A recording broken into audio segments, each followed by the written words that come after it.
नमस्कार, मैं हूं आशीष चित्रांशी और आप देख रहे हैं the news launcher. Mid day मुद्दा विद अशोक वानखेड़े। और आज संघ और भाजपा के भीतर क्या चल रहा है, जरा इस पर विश्लेषण करने की कोशिश करेंगे हम भाव के साथ। क्योंकि अब मोहन भागवत ने भरे मंच से, बंद कमरे से नहीं, भरे मंच से मोदी को पीएम की कुर्सी छोड़ने का संकेत और संदेश दोनों दे दिया है। यानी अगर आज की तारीख हम 11 जुलाई की तारीख में ये डिबेट कर रहे हैं, अगर बिल्कुल एग्जैक्ट गिने, दिन की गिनती कर डालें, तो करीब-करीब 2 महीने 7 दिन मोदी जी के पास हैं। क्या मोदी जी जिस फॉर्मूले को अप्लाई करके भाजपा के बड़े-बड़े विचारकों और नेताओं को घर बिठा दिए, उस फॉर्मूले में अपने लिए छूट मांगेंगे, संघ से सीधा भिड़ेंगे? और भाजपा और संघ में इस समय रिटायरमेंट की बात हर कोई क्यों कर रहा है? सवाल एक ये भी है। एक दिन पहले अमित शाह ने रिटायरमेंट प्लान पर बात की, रिटायर हो जाऊंगा तो ये करूंगा, वो करूंगा, वेद, उपनिषद, पुराण सब बता डाला। एक दिन बाद रिटायरमेंट की ही बात करते मोहन भागवत नजर आए कि साइड हो जाओ, अब आने दो दूसरे को। खुल्लम खुल्ला। जरा लाइए भाव को चर्चा में जोड़िए फटाफट। स्वागत है भाव। जरा बस छोटी सी क्लिप है, सुनवा देते हैं और सीधा आपके पास सुनवाइए। 75 वर्ष की शाल जब उड़ी जाती है तब उसका अर्थ ये होता है कि अब आपकी आयु हो गई, अब जरा बाजू हमको करने दो। 75 वर्ष की शाल जब उड़ी जाती है तब उसका अर्थ ये होता है कि अब आपकी आयु हो गई, अब जरा बाजू हमको करने दो। अब 75 की आयु 17 सितंबर को हो जाएगी, ज्यादा दिन है नहीं। तो बाजू हटो कौन बोलेगा? मोहन भागवत तो बोल रहे हैं। मोहन भागवत के बोलने से क्या बाजू हटेंगे मोदी जी? भाऊ। देखिए आशीष जी, बहुत पहले से राष्ट्रीय अध्यक्ष को लेके घमासान चल रहा है। हाँ। मैं नहीं मानता कि इतना जटिल समस्या थी कि 19 राज्यों के अध्यक्ष घोषित नहीं हो पा रहे थे। नहीं तो एक एक दिन में 7-7 राज्यों के हो गए हैं। ये मामला सारा संघ और बीजेपी का संगठन पे कंट्रोल का है। मैं थोड़ा आपको पीछे ले जाऊं इस पृष्ठभूमि पर। एक समय ऐसा था आशीष जी कि संघ में हमेशा सीनियर लोग थे और भाजपा में जूनियर लोग थे। यह मामला रज्जू बाबू तक चलता रहा, लेकिन उसके बाद क्रम बदला। अटल जी, आडवाणी जी, ये संघ चालक से भी उम्र से बड़े और ज्यादा पुराने स्वयंसेवक हो गए थे। मोहन भागवत और आडवाणी जी में तो इतना बड़ा गैप था कि जब आडवाणी जी राजस्थान में प्रांत प्रचारक थे, तब मोहन भागवत अकोला में शाखा ज्वाइन कर रहे थे। इतना बड़ा गैप था।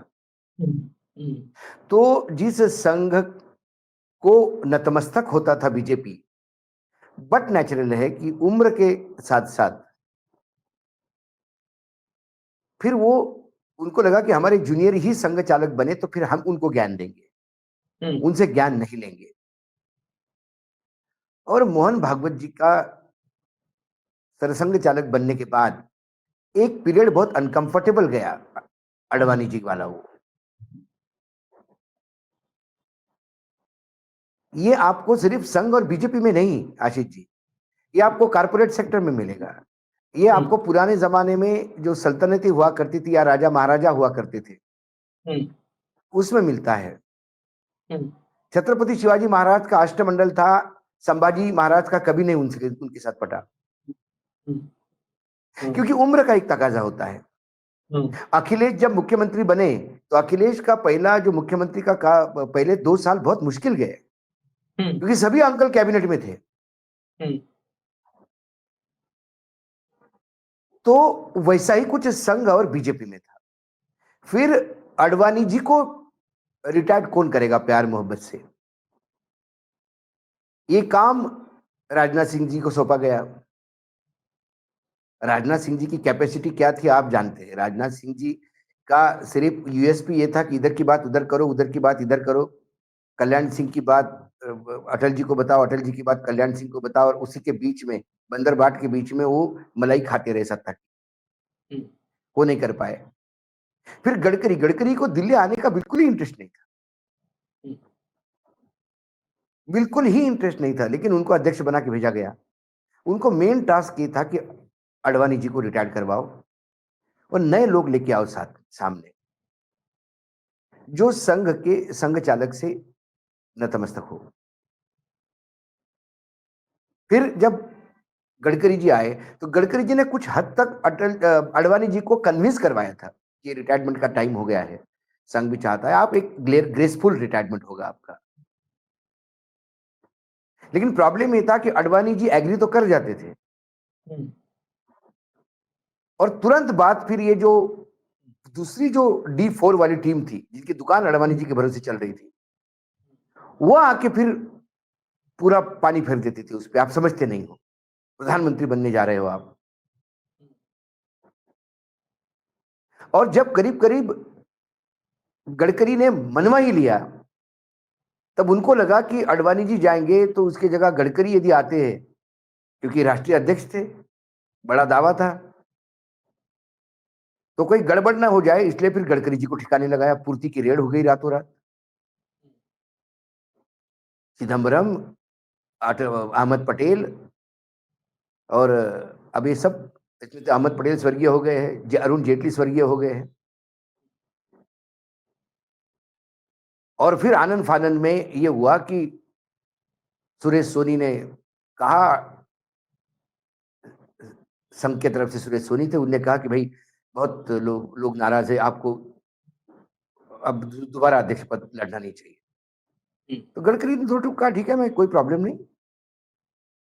लेकिन जो बातें नागपुर में सुनाई दी वो ये है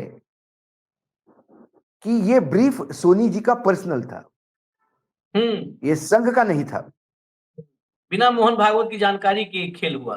हो गया, लेकिन तब तक मामला निपट चुका था। और तुरंत अरुण जेटली गुजरात के इंचार्ज थे, तुरंत आनंद फानंद में स्टॉप गैप अरेंजमेंट के लिए राजनाथ सिंह को लाया गया अध्यक्ष पद पे, और ये समझा के कि अपने को मोदी जी को आगे लाना है। और फिर सारा चित्रपट जो है वो आपके सामने है, आंखों के सामने। और मोदी जी ने आने के बाद जो संघ को चाहिए वो सबसे पहले किया, बहुत ही ब्रूटली, मर्सिलेसली मार्गदर्शन मंडल बना के अंदर रख दिया। D4 पूरा नतमस्तक हो गया, और D4 भी ठिकाने लग गया बाद में। अनंत कुमार नहीं रहे, सुषमा जी नहीं रही। सुषमा जी भी विदेश मंत्री थी, लेकिन बहुत अनकंफर्टेबल थी। जेटली जी तो जीवन भर अंतिम समय कोस रहे होंगे कि मैंने क्या बड़ी गलती की। और वेंकैया नायडू को वो उमापति ही बनना चाहते थे, उनको उपराष्ट्रपति बना दिया, घर बिठा दिया। तो आपने जो बेसिक इशू था, आपको आप उनको नीचे घर बिठाने का, वो तो आपने कर लिया। लेकिन फिर आप जरूरत से ज्यादा ताकतवर हो गए। फिर आपने कहा कि आपने मुझे भाई प्राइम मिनिस्टर बनाया, तो फिर मुझे संगठन और पूरे देश में यदि बीजेपी को बढ़ाना है तो मुझे अमित शाह अध्यक्ष चाहिए, वो भी हो गए। और फिर दोनों ने मेहनत भी की, एजेंसियों से मेहनत करवाई, और पुरानी सरकारों की, कांग्रेस सरकारों की कुकर्म, क्योंकि कांग्रेस वालों को लग रहा था कि आने वाले समय में कभी सत्ता में कोई आएगा ही नहीं उनके सिवा, तो भ्रष्टाचार पे भ्रष्टाचार चलते करते गए। मोदी जी के पास रेडीमेड मटेरियल था, बस फाइल खुलते से ही सब नतमस्तक होते थे। हाँ, धाराशाही हो गई सरकारों की, सरकारें धाराशाही हो गई, पार्टी हाशिए पे रह गई। फिर एजेंसियां, पैसा, चुनाव आयोग, ये सारा जो हम लगातार रिपोर्टिंग कर रहे हैं, ये सारा हो गया। इस पूरे बीच में संघ हाशिए पे रह गया। संघ दूर से देखता ही था कि भाई जिस बेटे को हमने कंपनी का मैनेजिंग डायरेक्टर बनाया, अब वो इतना बड़ा हो गया कि अब हमको बोर्ड मीटिंग में बिठा भी नहीं रहा है। और जो भी डेपुटेशन पे आता था संघ से, जनरल सेक्रेटरी ऑर्गेनाइजेशन बन के, वो आता था नागपुर का बन के, और 6 महीने के अंदर दिल्ली का हो जाता था। हम्म, वो अभी तक चल रहा है। अभी भी चल, हाँ। तो उसके बाद ऐसा नहीं कि आपको क्या लगता है मोदी जी और अमित शाह के कमजोर खिलाड़ी है क्या? उनको ये मालूम था कि एक दिन ऐसा भी आएगा कि संघ बोलेगा इनको भी रिटायर कर दो। हम्म, तो उन्होंने भी संघ में एक बच्ची खासी लॉबी बनाई। हम्म, बस उस लॉबी के चलते मोहन भागवत एक कदम आगे एक कदम पीछे, एक कदम आगे, ऐसा कदम ताल चल रहा है अभी। हम्म, लेकिन बहुत कुछ उन्होंने कर लिया कि नहीं अब फिर अध्यक्ष पद को लेके अभी भी देखिए, आज हो रहा है कि इस वीक हो जाएगा अध्यक्ष, अगले सप्ताह तो तय है नाम, बस मीटिंग के लिए बुलाया है।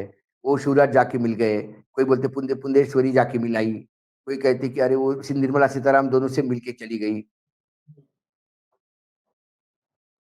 संघ अध्यक्ष पद की तरफ देख रहा है, और यदि संघ का अध्यक्ष नहीं बना तो 75 साल का ये जो बेस लाइन है, हम्म, यदि संघ ने वो क्रॉस नहीं की, संघ 75 साल का मैंडेट नहीं लागू करवा पाई, तो संघ फिनिश्ड है, इतना याद रखना।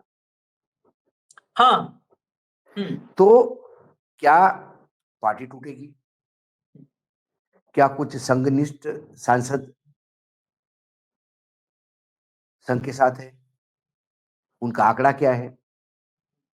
और यदि ऐसा होता तो क्या नरेंद्र मोदी जी लोकसभा ही भंग कर देंगे और फिर से चुनाव की घोषणा करेंगे कि चलो ना मैं खाऊंगा ना खाने दूंगा, ढोल दूंगा वाली बात हो जाएगी?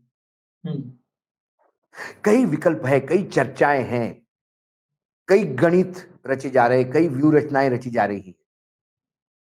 हम तो दर्शक हैं, हम तो जाते हैं, सोचते हैं, मिलते हैं, बात करते हैं। और ये संयोगी है कि आज जिस शहर से बात हो रही है, जिस शहर से शुरू हो गई बात, उसी शहर में मैं सुबह ही पहुंचा रहा हूँ, और वहीं से मैं अभी आपसे बात कर रहा हूँ। तो ये मोहन भागवत जी संयोग है मोरो गजब का। जब गजब आप का ये जाते हैं संयोग। तो मोहन भागवत कुछ ना कुछ कलाकारी कर ही देते हैं। पता ये नहीं आता वो संयोग। कुछ कुछ लोगों को लगता होगा कि मैं तो आज सुबह आया, वो तो कल बोल चुके। कल उन्होंने जो भाषण दिया मोरोपंत पिंगले के उस किताब के जीवनी पे, जब किताब थी उस पे जब बात करते हुए, उन्होंने मोरोपंत पिंगले का ही दर्शन दिया।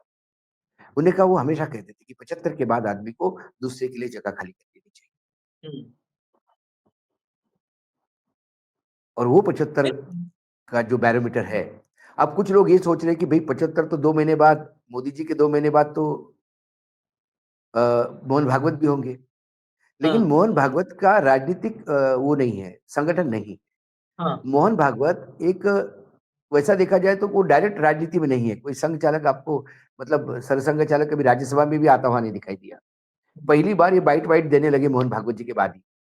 हम्म, पहले तो बाइट भी नहीं होती थी इनकी। हाँ, ये सिर्फ अपने अखबारों में लिखते थे, अपने मैगजीन में अपने पत्र लिख के, और किसी को पत्र लिख के वही छपता था और उसी से बवाल हो जाता था। या कोई दशहरे का भाषण, वो बड़ा एक टोन सेटिंग भाषण हुआ करता था। ये जो बाइट देना, लोगों से मिलना, पत्रकारों से बात करना, ये मोहन भागवत जी के समय से शुरू हुआ। तो कुल मिलाकर अब मोहन भागवत जी ने बहुत पहले, ये आज बोला पब्लिकली है, लेकिन बहुत पहले से इस बात का मैसेज जा चुका है बीजेपी में कि 75 के बाद आप खाली करो। अब सवाल लेकिन है, भागवत को जवाब देने के लिए मोदी और शाह ने तो किसे चुना, ये भी आप सोचिए। ये भागवत जी के सामने किसको खड़ा किया है? भागवत जी जो बोल रहे हैं, निशिकांत दुबे ने 3 दिन पहले जवाब दे दिया है कि मोदी तब तक रहेंगे जब तक जीवित है।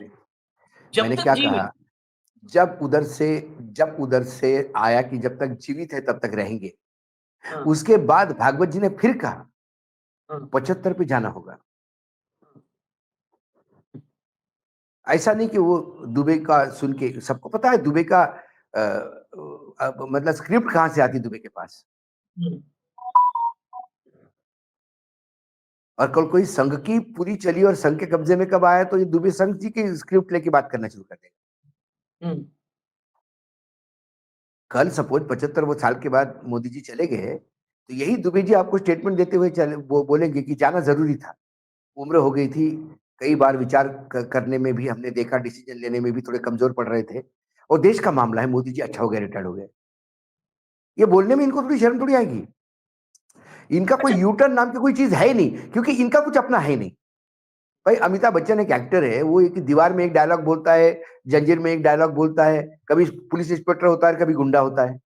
जंजीर में पुलिस इंस्पेक्टर है, दीवार में गुंडा है। आप कहोगे बताओ भाई साहब, वो पुलिस इंस्पेक्टर था, आप गुंडा हो गया। अरे वो तो स्क्रिप्ट है, वैसा दुबे जी है, वो स्क्रिप्ट है, वो बोल दिए, मोदी के फेवर में बोल दिए, कल संघ के फेवर में बोल देंगे, कल कुछ नहीं होगा तो जो होगा, जो मालिक होगा उसकी, she he is his master's wise, उनका क्या है एक अपना। एक चीज, जब ये रिटायरमेंट प्लान समझने के वक्त एक चीज को बड़ा ध्यान रखना होगा और उस पर जरूर समझना होगा। हम लोगों ने इस पे चर्चा भी की है, वो बहुत कम ही लोगों ने उस खबर पर चर्चा की थी कि safe retirement plan, safe exit plan, Modi का एक सेफ एग्जिट प्लान। हमने आज से करीब 8-10 महीने पहले, साल भर पहले इस पे चर्चा की कि संघ के साथ उन्होंने एक सहमति बना ली है, एक सेफ एग्जिट प्लान। क्या सेफ एग्जिट प्लान से वो मुकर गए? आखिर कहां पे फंसा पेच, क्यों फंस गया है, कहां फंस गया देखिए, पेच? दो चीजें हैं आज के डेट में, जो बीजेपी में भी सत्ता का संघर्ष है। देखिए होता क्या है, हु आफ्टर नेहरू, ये नेहरू के समय ही चर्चा चल रही थी, हाँ। हाँ। तो हु आफ्टर मोदी, इसका एक अलग बैटल ग्राउंड है, इसकी एक अलग रणभूमि मची है बीजेपी में। संघ चाहता है हमारा आदमी आ जाए, उधर से अमित शाह चाहते हैं कि भैया सेफ एग्जिट कर दो आप, कोई प्रॉब्लम नहीं, 75 के बाद फिर अगला नंबर मेरा होगा, आप मुझे घोषित करो, मैं उनका रिटायरमेंट करवा देता हूं, और यदि मुझे घोषित नहीं करोगे तो मैं उनको रिटायरमेंट नहीं होने दूंगा, फिर मैं बोलूंगा हाँ। साफ बने रहो आप, समझा करो, ये आपके साथ ये सारे एक दूसरे में फंसे हुए पेचेस है। दूसरे लोग सोचते कि भाई निशिकांत दुबे ने वो भी तो कहा था कि भाई उसके बाद वो है अमित शाह है, अमित शाह हाँ। उन्होंने तो भाई संघ को पूरा घर ही बिठा दिया था कि आप नागपुर से बाहर मत आइए, है ना, नागपुर के उधर ही रहिए, नागपुर की तरफ, दिल्ली की तरफ देखना भी मत, खाना भी खाना हो तो दिल्ली की तरफ पीठ खा करके खाना। उन्हें तो लंबा चौड़ा प्लान दे दिया। उन्हें कहा कि अभी भाई अमित शाह है, अमित शाह के बाद हेमंत विश्व शर्मा है, उसके बाद देवेंद्र फडणवीस है, अब उसके बाद देखा जाएगा समय क्या होता है। तो संघ को ये लाइन दे दी उन्होंने कि हमारे पास ऑलरेडी लाइन है, इसीलिए अध्यक्ष की जद्दोजहद है, क्योंकि अध्यक्ष जो बनेगा जिसका, पार्लियामेंट्री बोर्ड उसका होगा। आप समझो, लेकिन यदि अध्यक्ष, अध्यक्ष बनेगा कब? ये तो अध्यक्ष ना हुआ, मतलब भारतीय जनता पार्टी और नरेंद्र मोदी पर अगर आज की तारीख में सबसे बड़ी नाकामी मैं कहूं तो यही है कि एक अध्यक्ष नहीं बना पा रहे हो, देश चला रहे हो। अध्यक्ष बनेगा नहीं, कब भाऊ? साल इतनी भर बड़ी, हो गए लोकसभा अरे चुनाव बाबा, के वक्त। इतनी बड़ी हम्म? पार्टी है, इतनी बड़ी पार्टी है बीजेपी, जितनी देश की पॉपुलेशन है उससे ज्यादा उनके मेंबर है, हाँ। अच्छा, घाना वगैरह में भी बन गए हैं। सब दूर बन गए हैं, जितने मेंबर बिहार में उतने वोट भी नहीं मिलते उनको। हम्म। और अमित शाह जी ने कहा कि इतनी बड़ी पार्टी है भाई, विश्व की सबसे बड़ी पार्टी है, अध्यक्ष बनने में टाइम तो लगता है, टाइम लगता नहीं है। ये जो ब्रेक लगा हुआ है संघ का, ये खुल नहीं रहा है।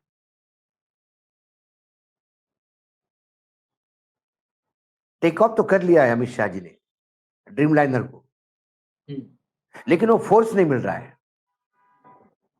और पार्टी मेडे मेडे मेडे कर रही है। संघ ना प्लेन को क्रैश होने दे रहा है, ना उड़ने दे रहा है। आखिरी जो मेरे कान पे जो चर्चा आई थी मेरे पिछले नागपुर के विजिट के दरमियान, ये कहा गया था कि आप अपना कर लो, आपको जो अध्यक्ष करना है कर लो, आप अपना अध्यक्ष कर लो, बाद में हम तय करेंगे क्या करना है। तो बाद में हम तय करेंगे क्या करना है, इसी बात पे थोड़ी हिचकिचाहट है, क्योंकि संघ ने थोड़ा हाथ ढीला कर दिया तो आप 240 पे आ गए। लेकिन इस बार वो संघ से डर नहीं रहे। 2024 में वो इस मुगालते में थे कि लोग साथ हैं। जब महाराष्ट्र में उनको पता लोग साथ नहीं है तो वो सरकार अपनी बना लाए, हम्म, जब बिहार में मालूम है लोग सरकार नहीं, तो देखिए आप बिहार की, मैं आप ही के साथ, आप ही के मतलब अब प्रोग्राम में फिर बैठूंगा मैं, जब अंतिम सूची आएगी मतदाताओं की, देखना आप क्या हम्म, बवाल होगा। मोहल्ले के मोहल्ले गायब मिलेंगे आप, ये होगा। और सूची आते से ही लोग कोर्ट में जाने के पहले चुनाव का अनाउंसमेंट हो जाएगा। एक बार चुनाव अनाउंस हो जाता है, उसके बाद सुप्रीम कोर्ट ने कल कहा बहस में, आप तो चुनाव अनाउंस कर दोगे, उसके बाद तो हम भी कुछ नहीं कर पाएंगे, हमारे भी हाथ बंधे हुए हैं। फिर सरकार बैठी रहेगी, केसेस चलते रहेंगे, जैसे महाराष्ट्र में अभी भी केस चल रहा है। हम्म,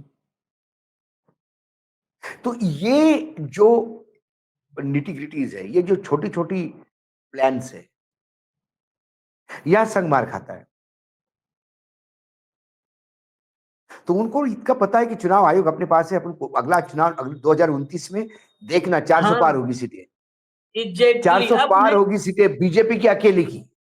हम्म, करते रहिए, कोर्ट में चक्कर काटते रहिए, आप चुनाव आयोग को गाली देते रहिए, न्यूज लॉन्चर पे प्रोग्राम करते रहिए, कोई फर्क नहीं पड़ता। अब सरकार में अब बैठे हैं ना हम, और दादागिरी से संघ के बैठे हैं। स्वयंसेवकों की जरूरत नहीं है उनको, संघ के स्वयं सेवकों की जरूरत अब नहीं नहीं, नहीं उनको रही। पता पड़ा कि संघ ने झटका दिया तो अपन बिल्कुल 180 पे आ सकते हैं, क्योंकि मैं हाँ, अभी भी 180 मानता हूं उसको, 240 नहीं है। हाँ, एडीआर की रिपोर्ट यदि मैं मानूं, जहां 60 सीटों का लफड़ा हुआ है, हाँ, तो 180 और 60 240 हो गए। हाँ, तो वहां पे तो ये इस बार रिस्क लेंगे नहीं, जैसे इन्होंने महाराष्ट्र में रिस्क नहीं ली, अरे सिंगल डिजिट पे आ गई थी बीजेपी लोकसभा में, हाँ, हाँ, उसके बाद 130 हाँ, हो तो ना भविष्य थी 89% स्ट्राइक रेट। Strike rate. लेकिन क्या एक हुआ एक और 4 महीने में? कोई कुछ नहीं हुआ, हुआ क्या? कुछ नहीं हुआ, वही तैयारी हुई जो तैयारी बिहार में हो रही है। एक चर्चा और है, अब ये जाएंगे नहीं जाएंगे, अध्यक्ष वाला मसला, दरअसल अध्यक्ष वाले मसले पे सबसे ज्यादा निगाह है। एक और रिपोर्ट प्लांट हुई है, मैं तो प्लांट ही कहूंगा क्योंकि हर दिन जब नया नया, अब एक रिपोर्ट आई है, मीडिया रिपोर्ट कल रात में ही छपी जो है, कि अब न महिला होगी, न ओबीसी होगा राष्ट्रीय अध्यक्ष, न संघ का होगा राष्ट्रीय अध्यक्ष, अब मोदी का खास आदमी होगा राष्ट्रीय अध्यक्ष। अब नाम आप समझ सकते हो, नाम चर्चा में भी था, मनोहर लाल खट्टर। बिल्कुल साफ साफ लिखा है कि मनोहर लाल खट्टर को मोदी अब बनवाएंगे राष्ट्रीय अध्यक्ष। अब बाकी सारे नाम किनारे कर दिए गए। हो सकता है। हम्म, नहीं, मैंने बोला जब सोच ही लिया है तो बना दीजिए ना, हम्म, चर्चा क्यों? हम्म, सब कुछ तो है हम्म, भाई। राष्ट्रीय अध्यक्ष के चुनाव के लिए जिसको पर्यवेक्षक नियुक्त किया है, उसने मीटिंग भी ली, एससी एसटी हम्म, मोर्चे के जो अध्यक्ष है उन्होंने मीटिंग भी ली। हम्म, अब उसमें तुरंत उम्मीदवार घोषित कर देना चाहिए। हम्म, हम्म, हिच क्यों है? चर्चाएं सिर्फ मीडिया में क्यों है? क्योंकि ये एक एक पॉइंट डाल के देख रहे हैं, इधर टेस्टर के करंट आता है क्या, नहीं, इधर करंट आता है क्या, लाइट लगती है क्या, इधर लाइट लगती है क्या, इस नाम पे क्या होता है, इस नाम पे क्या होता है। और जितने भी नाम आए, देखिए शिवराज का आया, डंकी की चोट पे आया, हाँ, राजनाथ का आया, डंकी की चोट पे आया, फडणवीस का आया, डंकी की चोट पे आया, धर्मेंद्र प्रधान का आया, डंकी की चोट पे आया, खट्टर का आया, डंकी की चोट पे आया, फिर सीतारामन का आया, डंकी की चोट पे आया, पुरंदेश्वरी का आया, डंकी की चोट पे आया। सारे नाम आए ना, बड़े, जिसने भी जिसको डिस्कस किया कि बस सूत्रों से पता पड़ गया कि बस होने वाला है कल, हाँ, वो अगले देखते हैं हफ्ते इसकी अगले रिएक्शन क्या है, उसकी रिएक्शन क्या है, अरे ये नहीं चल पाया, चलो छोड़ो। लेकिन इनके ये पेतरे संघ भी जानता है, ना संघ किसी अध्यक्ष के नाम की चर्चा कर रहा है, ना कुछ कर रहा है। संवादहीनता बनी हुई है, मैं बता रहा हूं तुम्हें, संवाद नहीं है। पिछली बार प्रधानमंत्री नागपुर आए थे, तो सार्वजनिक कार्यक्रम में जो साथ में थे उतना ही था, 1-to-1 कोई बात नहीं हुई। अब कुछ लोग होते हैं कि जो क्रेडिट लेना चाहते हो, बाहर मीडिया में प्लांट करते कि भाई कोई स्वामी थे, उन्होंने 1-to-1 बात करवाई, वो स्वामी को अपना स्ट्रेचर बड़ा करना है ताकि बाकी मंत्री उनके दरबार में आना शुरू कर दे कि भाई मोहन भागवत जी की और प्रधानमंत्री जी की बात मैंने स्वयं करवाई तो मैं क्या हूं देख लीजिए आप। तो बाकी कैबिनेट मंत्री, सांसद, विधायक, चीफ शुरू कर देते हैं, दुकान बड़ी हो जाती है। लेकिन मैं गारंटी के साथ कहता हूं, फ्रॉम द हॉर्सेस माउथ कहता हूं, पिछले नागपुर की विजिट में प्रधानमंत्री और भागवत जी सिर्फ पब्लिक मीटिंग में साथ में थे, 1-to-1 कोई बात नहीं। बंद कमरे में कुछ नहीं हुआ है और खुले मंच में जो हुआ है वो हमने आपको सुनवा दिया है कि 75 में साइड हो जाओ, जगह दो, आने दो अब हमें। ये इससे क्लियर संकेत नहीं हो सकता है। ये किसे कहा जाएगा? देखिए, अब बहुत सारे लोग कहेंगे कि अच्छा इसमें नाम तो लिया नहीं, बहुत आते हैं भक्त के नाम तो लिया नहीं। तो अब ऐसे अगर चलने लगे तो फिर सबसे पहले हम शटर सबका तो उठना संघ गिरना है ही है। हाँ। संघ को जो लोग जानते हैं आशीष जी, संघ हम्म, कभी कोई चीज कहने के लिए नहीं कहता। हाँ। संघ कोई चीज कहने को नहीं कहता। मुझे याद है संघ ने कभी नहीं कहा फोन करके उठा के कि भाई राम मंदिर का क्या होगा, कभी नहीं कहा। हेमंत शर्मा जी की जब किताब का विमोचन था अयोध्या पर, हम्म, उस विमोचन में, लोकार्पण में जब भागवत जी आए थे, हम्म, उन्होंने अपने भाषण में कहा कि क्या फायदा है इसी सरकार का हम्म। कि अपनी सरकार हम कहते हैं लेकिन ये अभी राम मंदिर नहीं बना पाती। क्या फायदा है इसी सरकार का? इस एक लाइन ने सरकार को हिला दिया और तुरंत सरकार ने दूसरे दिन कोर्ट में एप्लीकेशन लगा दी कि विवादित भूमि छोड़ के बाकी भूमि कम से कम सरकार के पास अधिकृत करवा दो। तो सर्वोच्च न्यायालय ने कहा कि ना, पूरी अयोध्या विवादित है, अब कोई अब इसमें पूरा हल एक ही बार निकलेगा। लेकिन किस्मत तो है भाई, देखो मोदी जी की किस्मत तो है, ये बात मानिए आप। जब सर्वोच्च न्यायालय लग रहा था कि बिल्कुल पलटी खाएगा, हमारे न्यायाधीश अटक गए मीटू में। फिर और ऐतिहासिक मतलब मुझे ऐसा लगता है कि वर्तमान में सर्वोच्च न्यायालय के मुख्य न्यायाधीश भूषण गवई जी, वो भी नागपुर ही उनकी कर्मभूमि रही है। जब राहुल गांधी का केस आया तो उन्होंने खुद कहा कि भाई देखो मेरे पिताजी कांग्रेस से के संबंध थे उनका, ये कांग्रेस के नेता है, तो मैं ये केस, यदि आपको ऑब्जेक्शन हो तो बिल्कुल नहीं सुनूंगा। मेहता जी ने कहा कि नहीं नहीं, हमें आप पे विश्वास है। यहाँ पे तो सिर्फ अपने पिताजी किसी राजनीतिक दल से थे, उस दल का केस आता तो मना करते हैं, और यहाँ मुख्य न्यायाधीश ने अपने खिलाफ आरोप खुद ही चेयर करके खुद ही को क्लीन चिट दिलवा दी। इससे ज्यादा गोरख धंधा नहीं होता। और फिर अयोध्या भी हो गया, राम मंदिर भी हो गया एक झटके में, वो तो राज्यसभा भी हो गई, एकाएक मोदी जी को राज्यसभा भी हो गई। हाँ, रात में एकाएक याद आया कि सुप्रीम कोर्ट जरा देखना है। फिर याद होगा देखना आपको, है। सुप्रीम कोर्ट देखने पहुंच गए थे और सुप्रीम हाँ, कोर्ट जब सुप्रीम, देखे तो रंजन गोगोई को बगल में ले करके देखे बात करते हुए, वहां पर कोई नहीं था। बस उनको देखे कि सुप्रीम कोर्ट किधर कैसा है, कहाँ पे गड्ढा है, हाँ कहाँ पे बिल्कुल ऊंचा है, बिल्कुल। कहाँ पे नीचा है, वो सब देखे हाँ। और फिर बाकी सब स्मूथ हो गया। खैर, अभी नहीं, रास्ता तो मेरा कहने का मतलब ये था कि मैं फिर अभी वापस आता हूँ, हम विषयांतर थोड़ा हो गया, कि मेरा कहने का मतलब होता था कि संघ ने फोन उठा के नहीं कहा मोदी जी, हम्म, नरेंद्र जी बोल रहे हैं, हाँ भागवत बोल रहा हूं, सुने भाई ये कब करोगे आप राम मंदिर है, ऐसा कभी नहीं। वो एक बात करके निकल जाते हैं,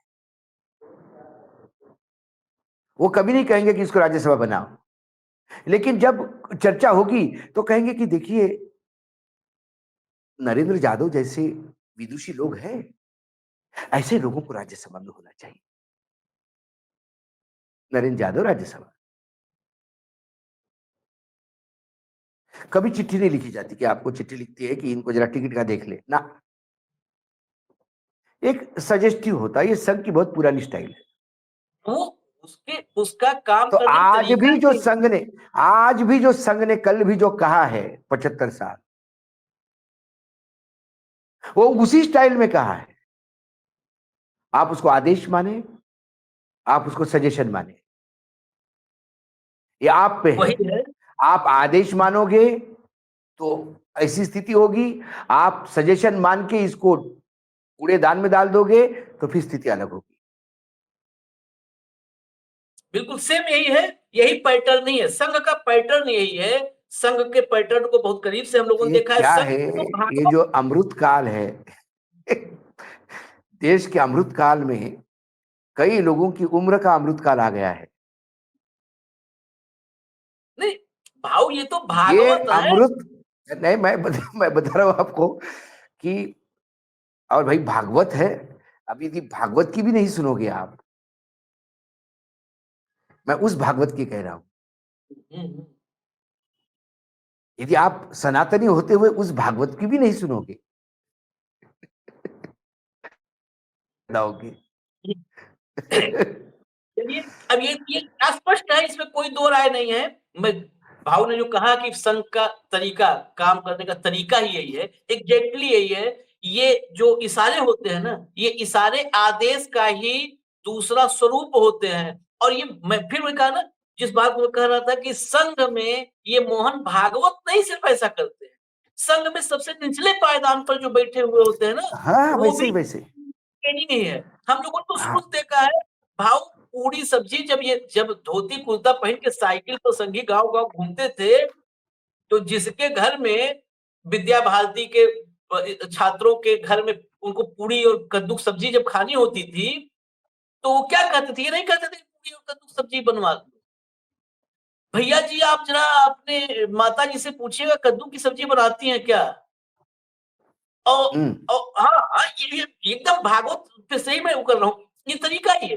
अब जब वो नहीं नहीं, छात्र जाकर घर में पूछेगा कि आचार्य जी ने पूछा है माता जी बनाती है कद्दू की सब्जी क्या, तो तुरंत माता जी कहती थी आचार्य जी को बोल देना कि आ जाएंगे और जो है खा लेंगे। तो फिर आचार्य जी कहते थे कि अकेले हम नहीं आएंगे भैया जी, 4 हमारे साथ और लोग आएंगे। तो माता जी फिर कद्दू की सब्जी और पूरी बनाओ सबके घर में। ये तरीके है। वो नहीं कहते थे कि आपके घर हम नहीं नहीं, खाने बिल्कुल आएंगे, बिल्कुल बिल्कुल सब्जी बिल्कुल पूछिए बनाती है कि नहीं माता जी। तो ये बिल्कुल। ये कद्दू कद्दू सब्जी पूछ करके कद्दू कटवा देते हैं। तो वैसे ही भागवत ये पूछ रहे हैं अभी। अब देखिए कद्दू कटता है तो क्या क्या होता है। अभी हमें इजाजत दीजिए, इस लॉन्च आप लोग देखते रहिए। देखिए ज्यादा दिन का वक्त है नहीं, हालांकि हाँ, अगर ये भिड़ंत होगी तो मजा सबको आएगा। धन्यवाद आएगा। बाबू, धन्यवाद। धन्यवाद धन्यवाद। धन्यवाद धन्यवाद।